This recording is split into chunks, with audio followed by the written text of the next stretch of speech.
بيوفر كل الامكانيات اللي موجوده دي، اللي مش بيأكسس عليها غير اللي بيجروا وبيسعوا بس، وكل يوم بيحاولوا يطوروا بنفسهم عشان الناس بتقول انا ليه ما باخدش نفس الفرص دي، انا ليه ما بتقبلش، انا ما لا، ناقصك حاجات كتير قوي، اقعد دور. ليه دايما النقص عند ربنا انه مش موفر لك؟ لا، ليه مش النقص عند حضرتك ما دورتش صح؟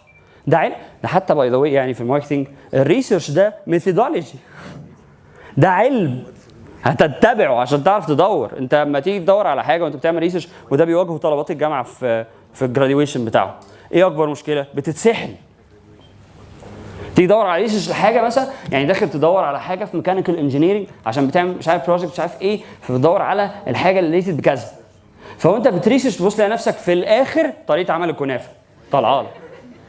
والله ليه؟ عشان مفيش يعني ده في سيستم بيتمشي عليه عشان تعرف تطلع نتيجه وما تحرقش وقت. ففي حاجات هتقابلها حلوه جدا جميله، ايه فيش خليها بس على جنب، مش دلوقتي تخش تقرا الارتكل بتاعتهم، مش لازم دلوقتي تعمل فيها انك لازم تطلع على كل حاجه في العالم وتعرف هو السمك بيموت ليه بعد 14 يوم، مش لازم. زي اليوتيوب والفيروس بتاع بالليل، هتخش تنام، ايه ده هتنام ازاي؟ شاهد الاسد ابو رجلين مش عارف مقطوعه وهو بيجري على الغزاله اللي مش ليه؟ والله بجد يعني عندنا حاجات كتير قوي.